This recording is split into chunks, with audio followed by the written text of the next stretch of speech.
Hey, Nick Adolphson here from the Maine Christian Civic League. We've got a special Father's Day edition of our podcast coming up today. We have our studio, I would say crammed. It's a little tight in here, but my two of my brothers and my dad are here with me this morning. So I've got my brother Colby is here. He and his wife Samantha have 3 kids, 2 little boys and a brand new little girl. My brother Garet is here. He and his wife Tara have 2 little ones, a boy and a girl. Then my dad, Mark, is here, and there are 7 of us.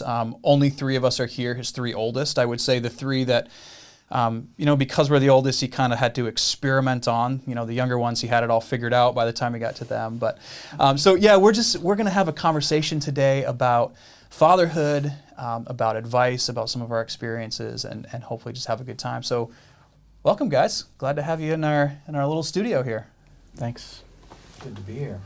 We're going to start with advice, okay?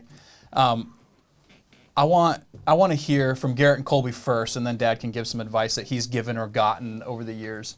But I want to hear the best or maybe the worst advice that you've either gotten from Dad or that you have gotten about being a father. Because there's a ton of advice out there about being a dad and what it takes to be a dad. Much of it is terrible. So what's some advice?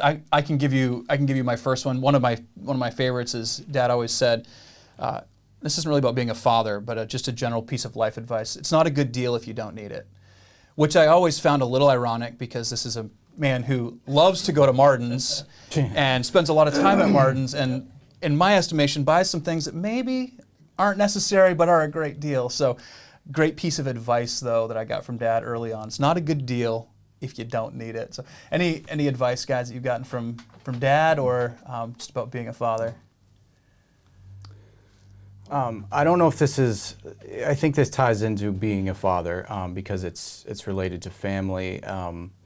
But I recall, and Samantha was reminding me, my wife was reminding me too of this, there was a time when we were all gathered at one point as adults, married, and Dad, you gave, I don't know if it was you were talking about not focusing your entire life on work and making sure that work is important and necessary, but not to wrap your identity around it because there's so much more to that, like your family and stuff. And I think because as young people, that's a temptation to create my identity in my job, in my work, and then spend all of our time doing that, earning money, but focusing on hey, there's more to life than just your work.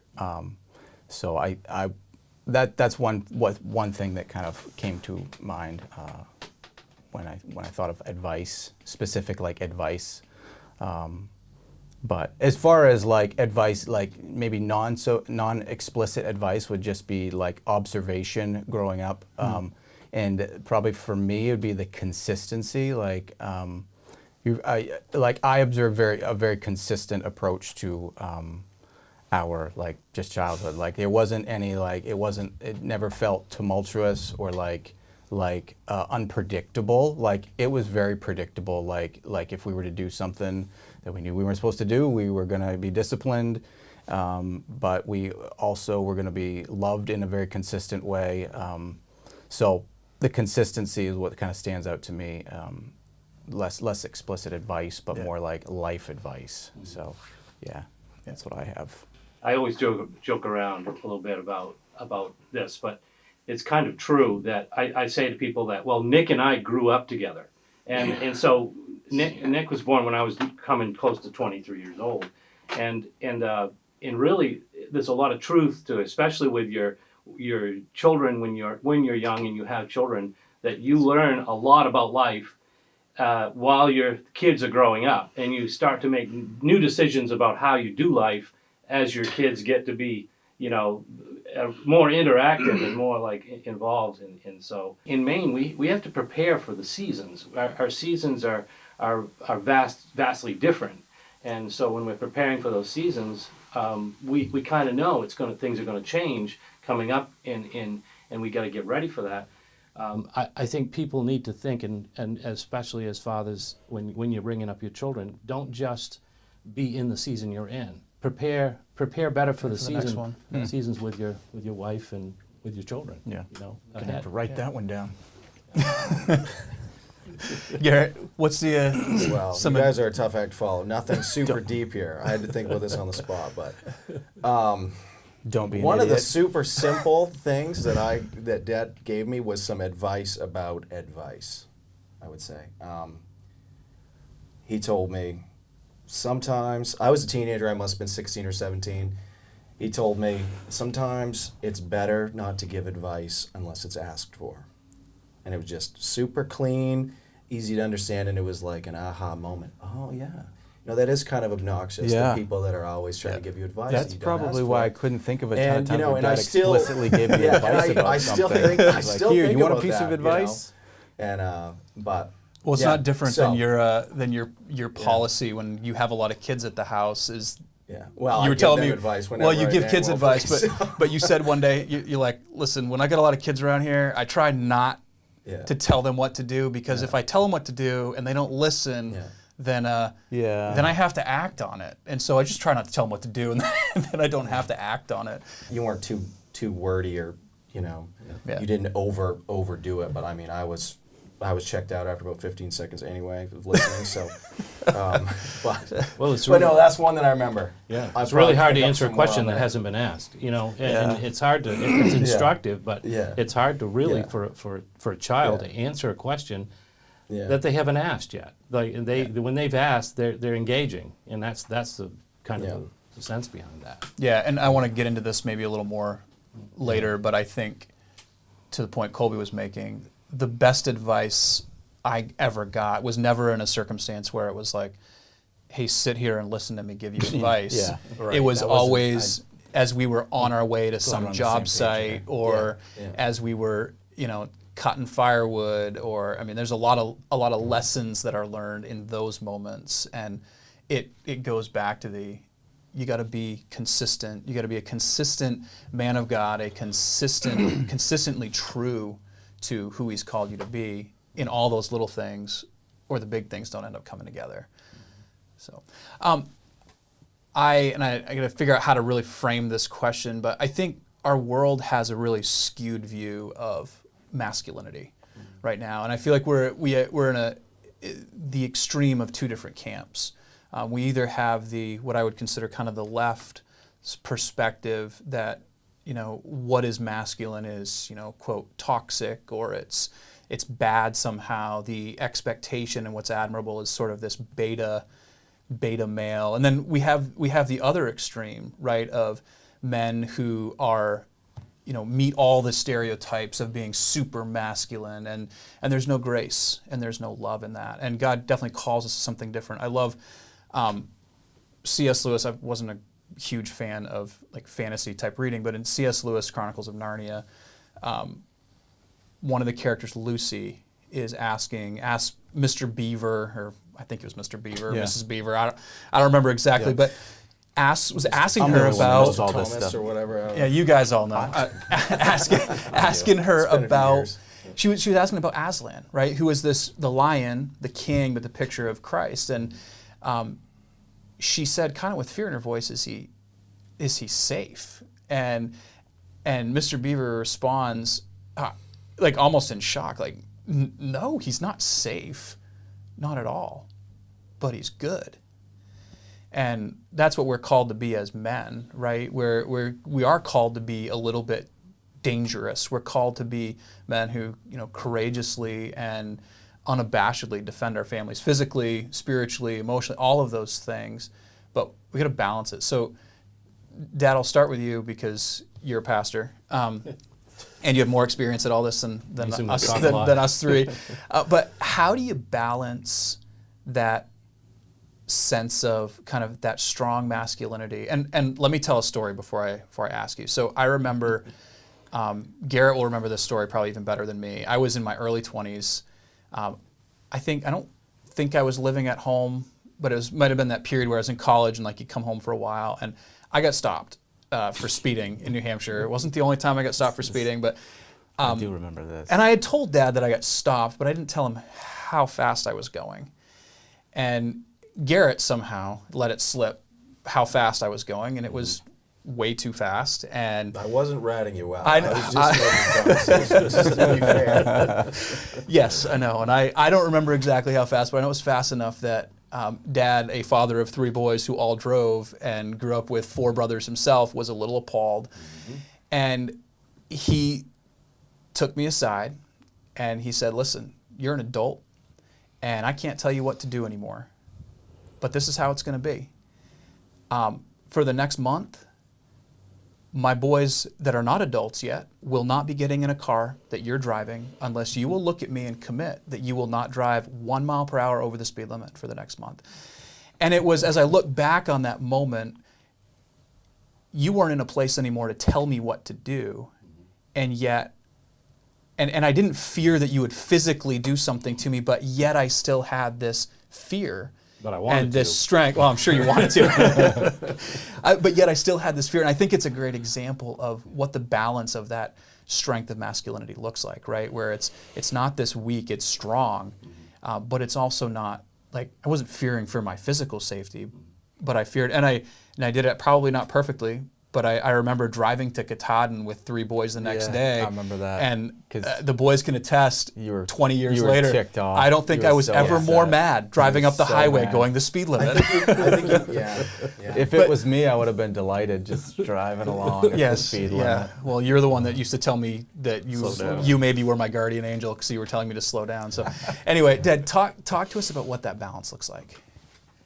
The balance, the balance there is, I think that we need to make sure and include honor in discipline, and so it's very hard to, I mean, men, young men, it doesn't matter what age you are, a little boy, men need to be sensing that there's honor involved.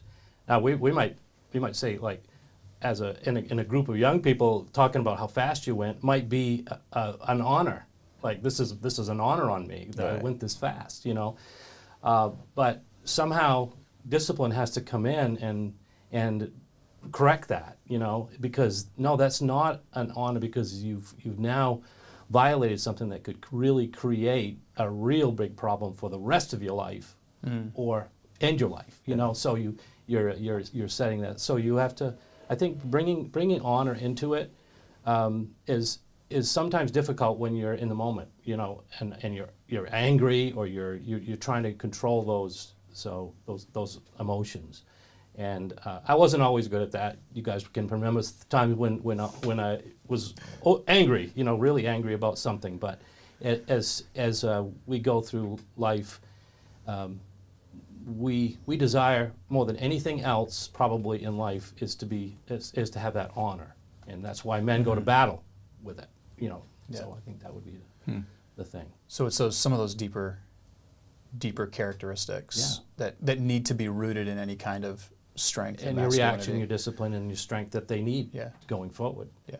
And I think it seemed to have worked, getting that speed limit down to the speed limit, because It worked for a few weeks. I know it didn't Okay. change life behavior. I just know it marked your behavior. It marked your behavior. marked Well, it was Yeah. a moment that definitely Yeah. marked me, right? Yeah, I think that was the first time you had been, Nick, you had been on the outside of kind of like Dad's like hedge of, all of a sudden everyone else was Dad's family and you were just the outsider that was endangering his offspring, basically. So, and that was the end of the first time that we had seen that, you know, and where you kind of got to butt up against like a father figure that was mad at you for endangering, you know, you were like the rest of guy his kids. speeding. That was why his kids are playing in the road, you know, like you were that guy all of a sudden, and I think it was impactful. And I remember it too. And I remember you were super grouchy. It was like 2 a.m. We were driving on a rainy night to Millinocket to climb Mount Katahdin or something next morning, and in your junk Nissan Maxima. And I think we had some friends Water with us, swishing and we around were in the like, back why seat. is Yeah, we Nick did. so ticked off? Yeah. Something about Garrett can't keep his big mouth shut. Blah, blah, blah. But anyways, he got over it. I He won't tell worked you it how out of your fast system on that I hike, clocked so. Nick going one time when I was riding with him. All right, so. all right. Let's get off Nick speeding here. Yeah. Garrett Yeah. Colby, talk to me about you both have boys, and we live in this culture that doesn't really want boys to be boys, especially here in New England, and especially where we live along the coast. And Hannah and I will joke. I feel like sometimes we'll walk into Hannaford and Rockland or Camden with the kids, and it's like, whoa, who said you could bring that many kids in here? You get up to Bangor and Central Maine, and it's almost normal, right? But especially, I think, in some parts of our culture, we don't want boys to be boys anymore. We want them to be calm and quiet, and that's clearly not who God called them to be. But God also called them to be strong and in control. So how do you guys talk about it with you? And I know both your boys are pretty little, but how do you talk about it with your boys, or how do you remember Dad teaching it? And I suspect it was largely through example, but I think let me think about this. I think a masculine trait that is kind of overlooked is stoicism. So whatever the definition of that is. Anyways, I would just say, so Dad was you were pretty calm as an authority figure when we were kids. You know, you weren't dramatic. Yeah. You didn't blow up. You didn't blow your top. You were just calm and assertive. And, you know, your kids and your wife too, they look to you for that. They almost like look to you on how to react to certain situations, you know. And if I could say that's definitely a trait that we're losing, that stoicism, like be calm, like when situations happen, act like you're in control and you've been there before and you can handle it, you know. And that's don't get flustered, don't get dramatic. That's something that I've definitely tried to do, and I've definitely noticed my kids respond to that type of energy more. That's, you know, you got like the female, then you got like the male, and like that male energy, they respond to that calm, assertive energy, you know, in a different way than they kind of respond to their mother, let's say. You know? And we were more apt to come to you. Maybe it's just because we were boys and, you know, you were a father, but we might have been more apt to come to you with a scenario or disclose something to you because you were not emotional about it. You just go, oh yeah, how's that going? You know, like that would be a common response. Yeah. You know, Yeah. like I just crashed my car, or just broke up with my girlfriend, or whatever. You know, it was always just like, you know, yeah, you know, and it wasn't, you know, and we didn't want to elicit some big emotional response. We wanted just that, you know, that calm energy. the reassurance. The reassurance, right? yeah, That this is steady. Yeah, and you knew it was okay because it was like It will be okay. Because it was okay with Dad. I was like, Colby started you to hit know, on that earlier yeah. too, and we, Yeah. you know, we could go way down a rabbit hole talking about Yeah.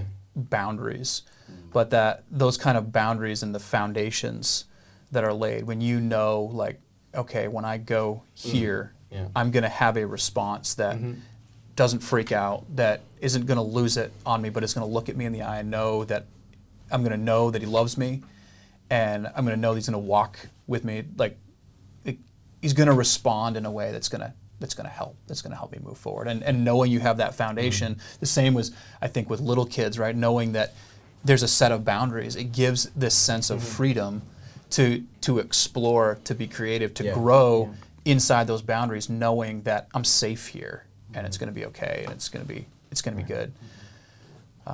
I feel like I often already, my oldest in particular, Levi, but I often have to remind him, I say, God made men strong. That's one of the characteristics, whether you like it or not, that's one of the characteristics God has given you physically, but you're also called to be emotionally and spiritually strong, but your strength is given to you for a reason, right? And it's that strength is not to harm, it is not to hurt, it is not to lose your cool. Your strength is given to you to assist, to help, to be that kind of rock. Yeah. And Boundaries I don't know culturally. when it'll sink in, but Boundaries culturally too. I mean, there's a lot to talk about. We need to get into talking about culture and the Christian home. But the boundaries that I set up for, and my wife Beth and I, that we set up for all of our children, our family, our household, we didn't just expect that you would all keep them. We also tried to keep those same boundaries, because we set them up for biblical reasons and reasons that made good sense to raise a family. So it was very clear that those boundaries are not just for you guys. They weren't just for you. They were for us too. We had to, when it came to movies, when it came to different things in our home, we always tried to. We weren't always perfect. We tried to keep it the same boundaries that we would want you to have as young adults. So yeah. Come to find out, your kids see how you live. they actually know. They have the inside know. track Some on reason, exactly I don't know what why. you're like in real life. Yeah. No, you So can't hide that. yeah. Let's talk about marriage for a minute. We don't have to go too far down the whole marriage the whole marriage conversation, but I think we live in a world, and I think this has even permeated the church, right? That now we know God's intent for marriage. He tells Adam and Eve to go forth and multiply, right? So we know that like kids and families are part of God's intent. But I think sometimes we've begun to treat marriage as like the secondary thing. Like it's just, it's just kind of part of raising kids, or it's just part of, when reality it should be the preeminent thing. And it is, parenting, being a dad is the ultimate in team sport, right? Like you need mom and dad. And I know we live in a messy world. Not every family is there maybe, or maybe there's a history in a family, but going forward as we think about family, let's talk about that a little. And I at first and in my years working in kind of the real world, I remember going through sexual assault course or something like that, like what the state HR makes you do to, it's not sexual assault. What is it called? Sexual harassment. Sexual harassment. Yep. The first time I went through one, I thought, did none of these people have dads? Because in my mind, in all the years, all the time that I spent with you, Dad, never one time did I hear you make a derogatory remark about a woman, even just quietly to me or to somebody else, let alone to that woman. Never one time did I ever hear you disrespect Mom. And so as I sat there, I thought, did none of these guys have dads that taught them? Like, that's not how you act. That's not appropriate. And realizing that that's a rare thing, that's uncommon. But for me, that was a little of the start of, this is what marriage looks like. This is how you treat a woman. So talk to me about the importance of marriage in raising your kids and that relationship and what that shows them and what that teaches them. And It's the relationship that they see every day, literally every single day. Like that's their whole reference point of a relationship and how it's supposed to work. So it's only like if you're a child observing a really bad relationship, you're like, is this how this is supposed to work? And then it takes a while as you grow up to be like, oh, that wasn't how it was supposed to work. Like, but a lot of times the damage is already done. So yeah, how you relate to your spouse is like, the respect and the where you place them as far as importance needs to be priority, because that's how they're learning everything. You get a 3-year-old sitting there who, you don't think that they're picking up on stuff, or a 2-year-old is like, they can see everything that you do and how you talk to your wife and how you treat her. That's the primary relationship that they're learning from, I guess.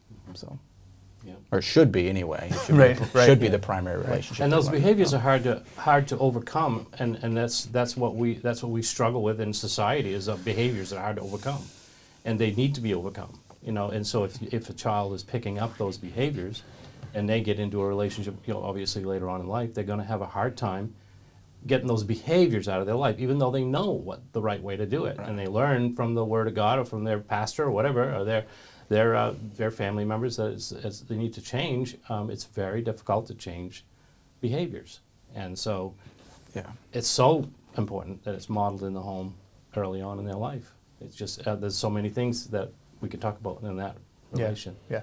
I would say that I don't know if, to speak now, but we visited a place a few years ago. You and I and Olivia, the Golden Triangle, and the Golden Triangle is in is Thailand, China, in Nepal. Myanmar, right? Myanmar. Yeah. Myanmar. Up in that spot, and I think about that phrase, the Golden Triangle, and the Golden Triangle is known for some bad things, the drugs and that kind of thing. But just flip that coin and look at the other side. A Golden Triangle is me, my wife, and God at the top of that triangle. And if we have Him where He ought to be in our relationship, and it's always a work in progress, and it's always a struggle, but it's put Him where He needs to be, then those things will come about. The behavior will work into being right, and kids are really forgiving when that happens. So. Did you have something, Garrett? Oh, I got a couple things. Oh. You guys know I have a perfect marriage.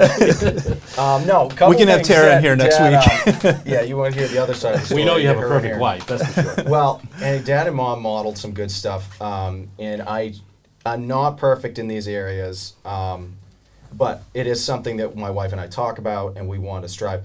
It's super important to be on the same team as your wife, like you and Mom. I don't really ever remember you guys disagreeing in front of us. There was never, oh, I think you should let him go to the basketball game tonight. Oh, I don't think. There was never like a disagreement about discipline.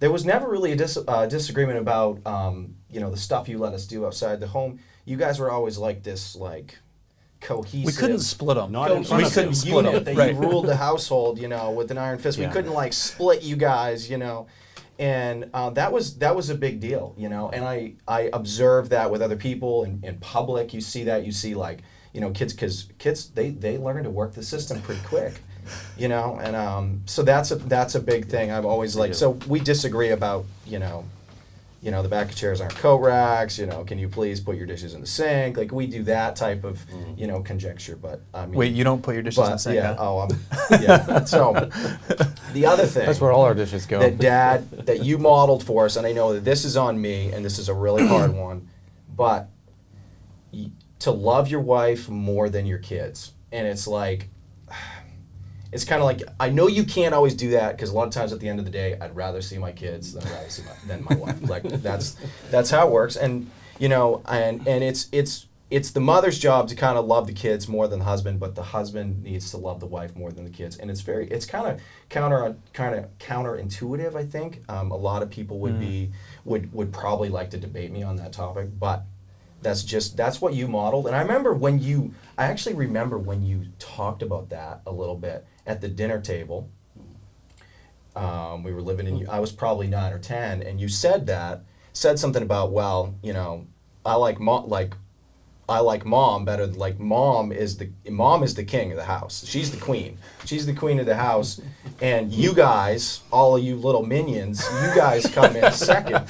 So and that was very impactful, because it lets the structure and the hierarchy in the house, and like we need to obey mom, and we need to respect mom, because Dad likes mom better than us, and that was a thing. And it's also super reassuring to mom, because mom's getting run ragged by all these kids, and she wants her husband it was a really big deal. And so that's I think the word team. That you said the word team. It definitely is. I think to go with that, the reality is that when you love your wife the most, it actually gives your kids more of your love than they ever could have had, right? It creates this foundation for them. When your kids know, I like to say, my kids know a couple of things for sure. One, they are confident they are a boy or a girl, right? Based on who God made them. Yeah. They are confident that there is a God. And that's their kids, and so as they grow, I want to continue to pour into them the Word of God. But they're also confident in me and Hannah, and they know we're not perfect, but they're confident that part of their life, those are never going to be shaken. Yeah. Those are foundational, and if you love them first, and then your wife, you lose some of that, some of the strength of that foundation.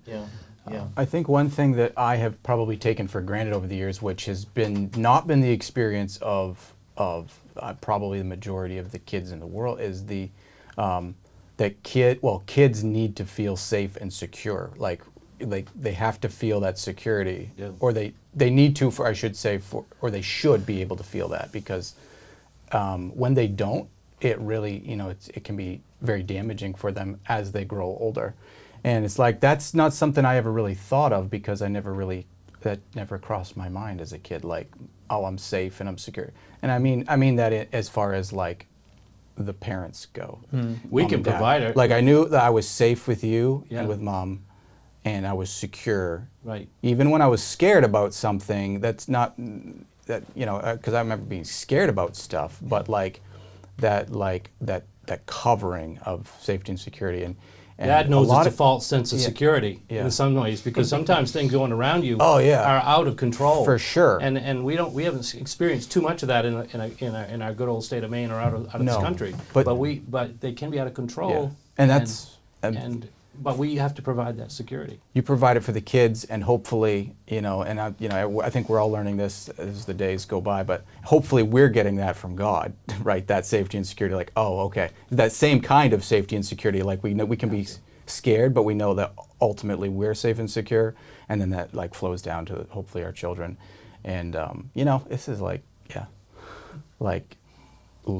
I'm getting a lot of advice just sitting here listening to you guys. So it's anytime, really you just gotta good. ask for it. This is good.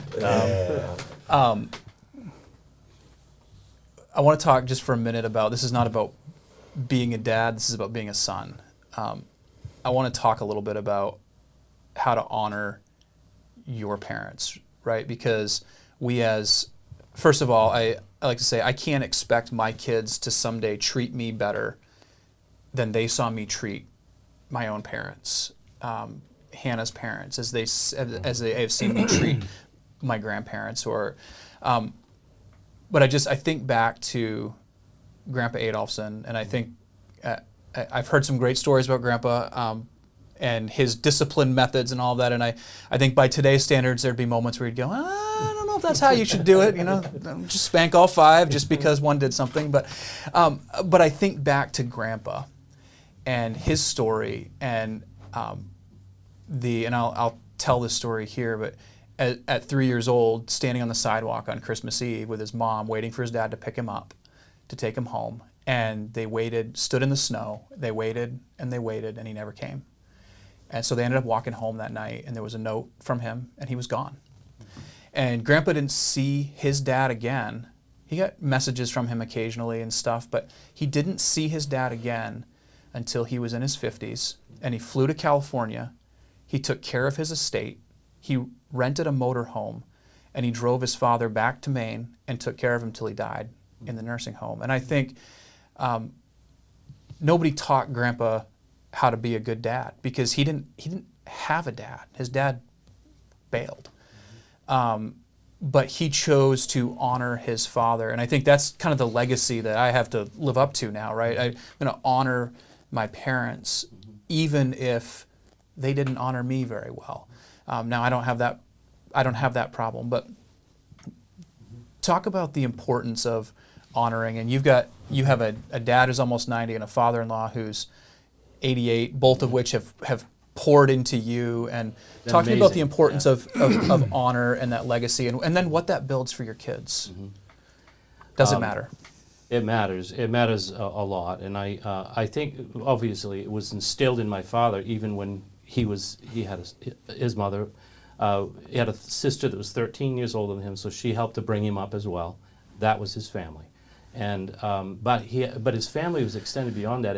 He had these uncles, and these uncles would just put into his life and teach him about honor, teach him about courage, teach him about all those things. He had people other than his father.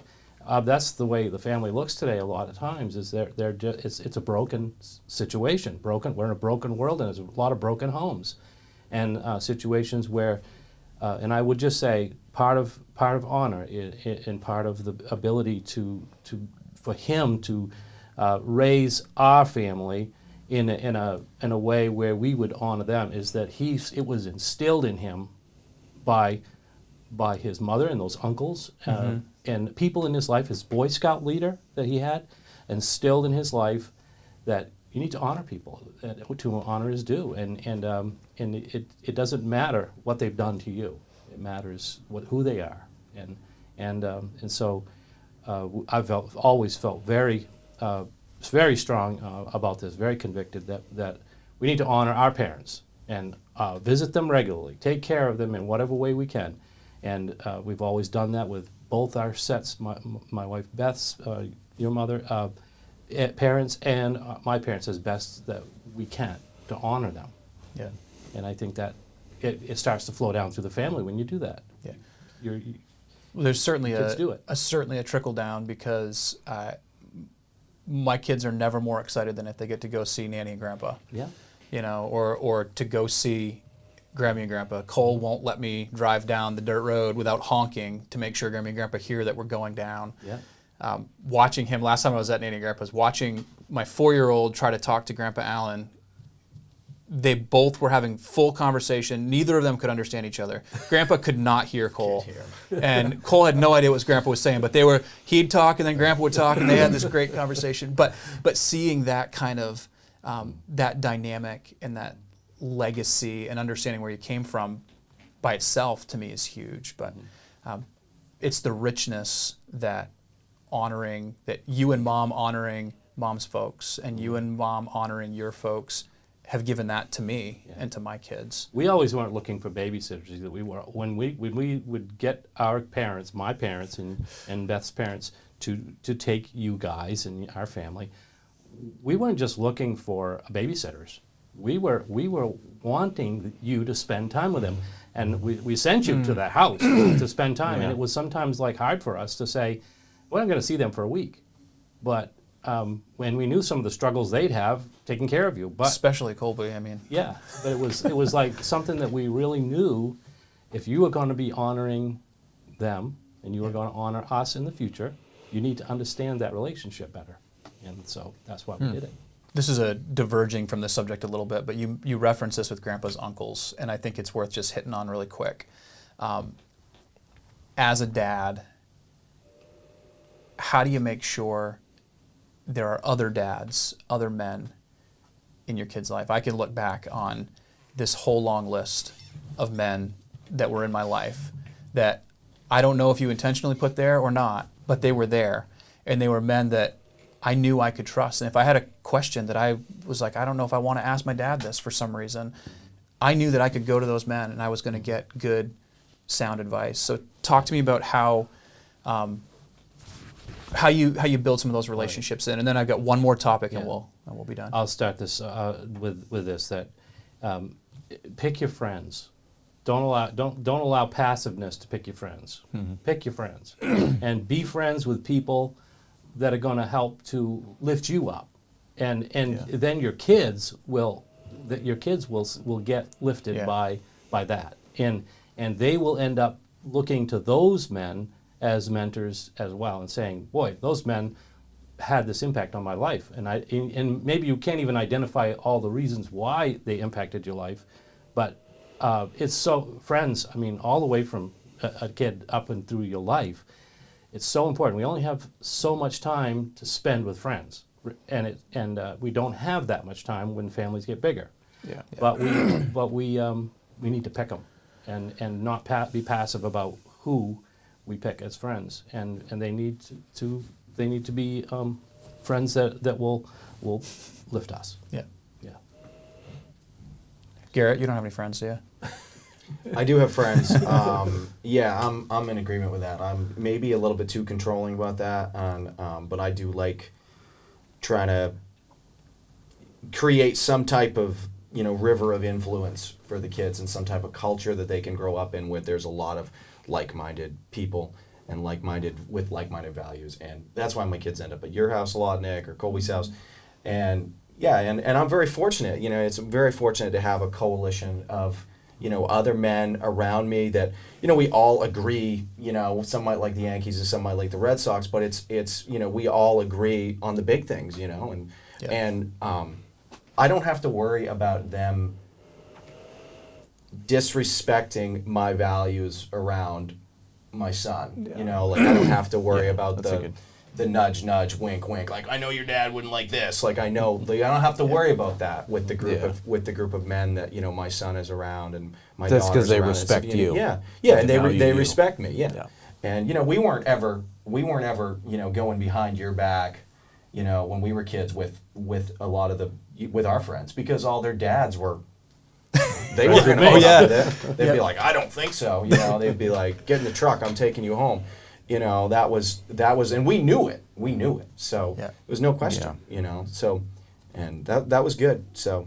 Yeah, and some of those guys, some of the men at the church in Machias, or some of my uncles, I still look back. Some of the stuff Uncle Glenn said to me over the years that still stick with me. It sticks. As that's the same advice my dad would have given in that moment, or similar, right, with a slightly different take maybe.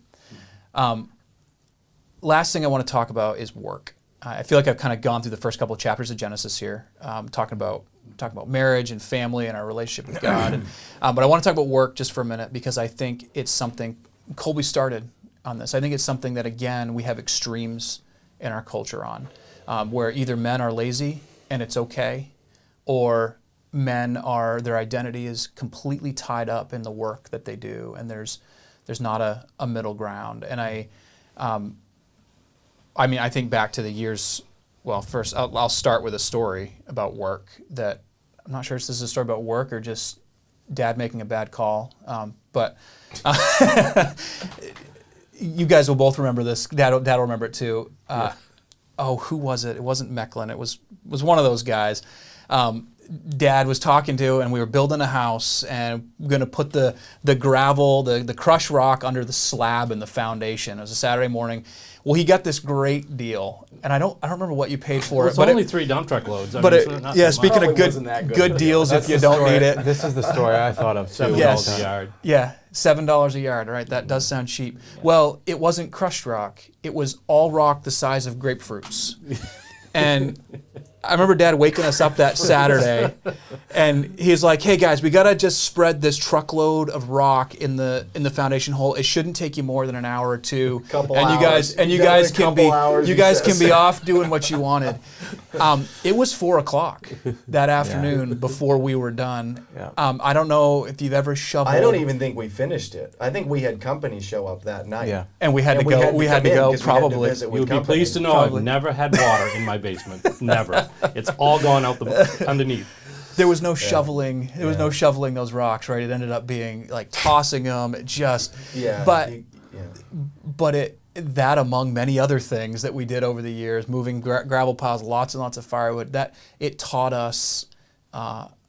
It taught us, first of all, that jobs are not insurmountable. Like, you just keep going, you keep doing the work, and you're going to get there. It might not be as fast and it might not be as fun as you were hoping, but really poured work ethic into us in those moments. And then there were the moments where, and this is the oldest child speaking here, and I'm probably misconstruing this, but where we'd be doing firewood and all of a sudden it would be just me because Garet had to use the bathroom and that would take like an hour, and then Colby would have low blood sugar and that would take an hour, and I'd be out there stacking firewood by myself. But talk to me about the importance of work, guys, in your lives, and let me just give one story there about that. When we were kids, when we were that age of 14, 15, 16, 17, whatever, my dad he was very benevolent. He would give, like, if he had a load of something, somebody needed it in their driveway, and he wouldn't be able to bring a machine and get a machine there, but he would dump it and say, "Boys, show up down there and level this load." And so we never did get a load quite like you got. That was an accident. that was sort of an accident, I would say. But it needed to be leveled after it got dumped, right? So I had to get you guys in there. Yeah. I couldn't do it all myself, the 5-gallon pails. And that was that story, and it was a good one. It's memorable. Well, I definitely won't ever buy rock like that if that's the lesson here.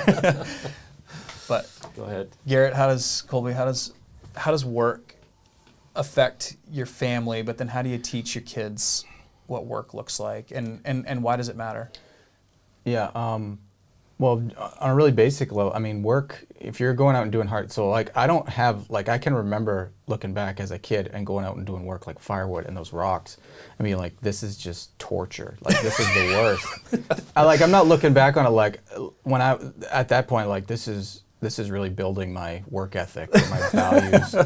However, it does, when you're done, it's the very basic concept of when you're done, we're done, and I feel great because I'm done that hard job. I finished the hard job. I'm not happy I did it. I didn't want to do it, but it's complete. And that's important because there's a lot more of those to come in life, like whether it's actual manual labor or whether it's just like, whatever you have going on is very similar to that. Like, I don't want to do this, but we got to do this. And then when you're done, you're like, hey, we made it through that. And it really does teach you. It really does make you learn things, for sure. So that value in work, but then the balance, kind of like the story referenced earlier. I appreciate Dad's perspective on work in that case because he never looked at us like, and this is cultural a lot of times, but it's also just personal. Like, he wasn't pushing us to go, make $1 million. You guys got to go to this school, and you got to get this degree, and you got to work 60 hours a week so you can make, $1 million. So that was never a priority. Like it was like, balance your work. You work hard, but like that's not everything that there is. He put more value on our character than our character and how you do your family, because and at the end of the day, mine were terrible. If you think about it like from a spiritual perspective too, it's like this is just stuff that's gonna be gone. Like this isn't gonna last, and the stuff that's gonna last is the stuff you can take with you to heaven, which is your family, and that's it. You can take your kids to heaven. You can't take your nice house or your cars or your, all that stuff. So, I think that's a perspective that like we got to be reminded of like a lot. I got to be reminded of a lot, but I think that's. Yeah. I love it. I love the hard work thing because I hated it as a kid. You would go out after supper, hear the chainsaw fire up, and we'd be like, "What is Dad cutting?" Because you never cleaned up anything you cut down. Right? You would just cut it. You were the chainsaw guy. So we were like, and then the Saturday mornings, that was our one morning where we could sleep in. Till 8 you'd be at the most banging on the vent. Time to get up. We got stuff to do. And it's like, what could we possibly be doing? But no, I think that I would say I kind of had like an ideal, like a perfect childhood. I really didn't have we didn't have trauma in our childhood or anything like that. But something that we got was, Dad, you weren't afraid to throw a little adversity at us. You didn't mind hearing us whine and grumble, be cold, my hands are cold, it's too hot, there's too many black flies. I'm learning that you weren't afraid the hardest to put part us of being through a parent that. is listening to the And, grumbling. Yeah, I'm just going to do it myself. We dragged brush, we threw firewood, we did all that stuff. We burned blueberries, we raked blueberries, we did all of it, and now I find myself going around my yard looking for what stuff can for your I kids do to for do. my 7-year-old that he can just feel a little bit of, I want to see him struggle, because they need that. It's a really good thing for kids because everything's going to be easy after that. And again, it's better to we want to learn to struggle in those moments, not when you're in a pit, right? Yeah. Not when you're really stuck. I still don't know whether Dad actually likes burnt toast, and I still don't know whether he actually feels black flies. Because we'd be outside doing firewood, and like you'd breathe in and you'd breathe black flies in. Yeah.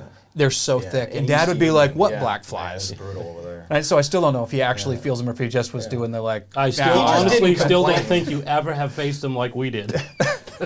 So they were worse in the 60s they were and worse, 70s. They were worse when we were doing They work. do seem worse when you're a kid. I remember them feeling worse than they do now. I'm like, whatever. But my last story on work, which I just thought of as Garrett was talking, I'll probably tell this wrong, Garrett, so I'm sorry, but I'll straighten you out. I remember when you finished high school, and it was not in the traditional end of high school. It was like December you finished and started in January.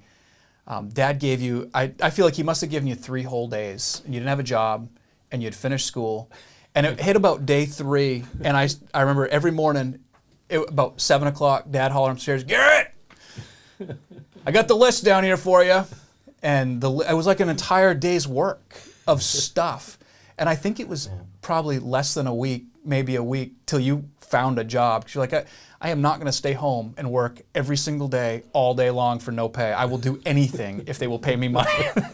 Anyway, a good memory and a good, for me, a good memory. Yeah, and a good lesson. some learning, some kind of hard times in my life for Just sure. gentle Some pushes. learning. Just gentle pushes. Some That's learning all. moments. But no, Dad, you and Mom were not going to have someone sitting around the house that did not have purpose.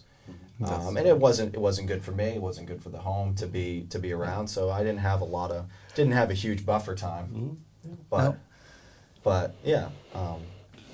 Well, I would ask Dad, Dad, if you're going to give advice to a young guy who maybe just getting married, and he and his fiance are after they get married thinking like they want to have a family. What one last piece of advice for this podcast would you give that young man as he gets ready to embark on what is really, to me, the greatest adventure and the most exciting thing you can do is have a family? Well, the first thing that comes to mind is that don't allow the culture of our world around us, anything in our culture, even the Christian culture. So a lot of the culture is not quite what the Bible would want us to do, and so but let the Bible dictate how you bring up your family, how you approach that relationship with your wife. Let the Bible help with that. That's not just a pastor speaking. That's how this is how I talk to even my youngest son, who's 17, adopted from Vietnam, and I had this conversation with him this week. So it's not like it's a new conversation. I think that's the first thing, and I also more and more as I get older, I look back and say, young people get advice from people who agree with them, rather than getting advice from people who have had experience. So rather than have culture dictate and your friends who agree with you dictate what you do in your relationship and your family coming forward, get experience advice. Get experience and always check it with the Word of God. What's the old Dave Ramsey line? He says, "Stop getting financial advice from your broke brother-in-law." There right? you go. It's that same concept though. We like to go to advice from people that we think are going to, but don't go to the people that you've seen do it. I was going to give you the last word, Dad, but I have to take it. I have to take it. I have to. Fine. I have the last word. I want to throw in there just as we close. I think there's a perception in our world that everything has to be lined up perfectly, and you got to have it figured out, and you got to do all the things that our culture defines as being a good dad. And I think we've referenced this multiple times over the last hour that we've been chatting. It's not the things that you do. It's not like the big things. It's not I took my kids on a ski vacation every twice a year, or I did. It's the small things in the day-to-day. It's the consistency. I'm not going to lie, I don't remember what we talked about in family devotions as a kid, but I do remember that we did them, that it was a priority. Faithfulness. Faith and faith, those are the underlying things. Faith and not just faith in faith. Yeah. Faith in God. And you don't have to, young guys, you don't have to have it all figured out, right? It's that faith and faithfulness, and that's what it takes to be a dad that's full of courage, a dad that's not going to be walked over, but a dad that knows how to stop and to love and be full of grace. So, guys, really appreciate the time. It was fun. So thanks for coming up. Okay.